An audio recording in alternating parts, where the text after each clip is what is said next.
You know, it's been nearly 2 weeks since Tom Palermo was hit and killed while riding his bike on Roland Avenue, but so far, no charges have been filed against the driver. Well, police say the woman behind the wheel initially kept driving after the wreck, but did eventually come back to the crash scene.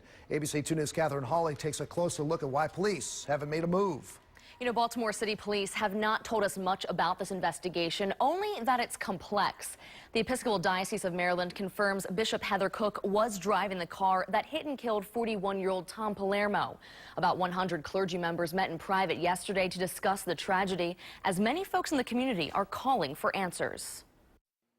Wilted flowers and snow-covered candles now mark the spot where Tom Palermo lost his life back on December 27th.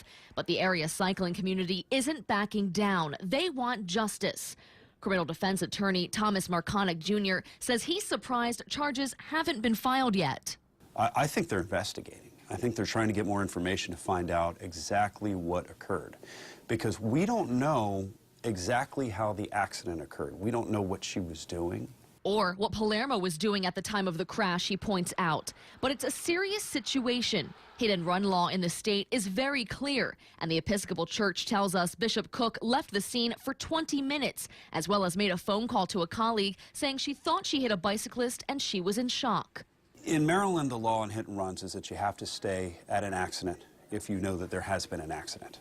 You have to remain at the scene. You can't go away, then come back. That's not allowed. Marconic also points out investigators may be considering a more serious charge like vehicular manslaughter, or the change in leadership at the state's attorney's office could be playing a role in the delay. Either way, this isn't Cook's first run-in with the law. She was arrested back in 2010 for driving drunk and received probation before judgment. And I think what causes the controversy here is this is an Episcopal bishop. This is somebody who's the second most powerful official in the Episcopal Church in Maryland. And people are pretty upset because they think it might be favoritism.